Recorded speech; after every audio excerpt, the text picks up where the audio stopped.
இங்கே வந்து சித்தர்களுடைய அருள் இருந்தால் மட்டும்தான் வர முடியும் அப்படிங்கிறதுக்கு வந்து நாங்கள் ஒரு பெரிய எக்ஸாம்பிள்.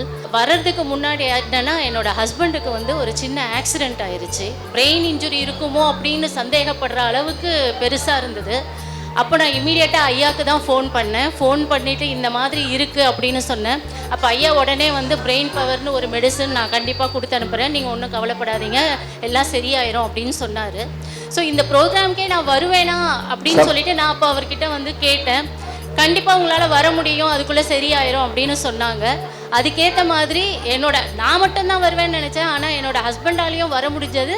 இது ஒரு பெரிய உதாரணம். சித்தர்களுடைய அருள் இருந்தால் தான் இங்கே வர முடியும் அப்படிங்கிறதுக்கான ஒரு பெரிய உதாரணம். அடுத்து இங்கே வந்ததுக்கு பிறகு சித்தர்களை சிக்கென பிடிக்கும் ஒரு மந்திரம் அப்படிங்கிறது ஒரு அபூர்வமான ஒரு மந்திரமாக எனக்கு தோணுச்சு.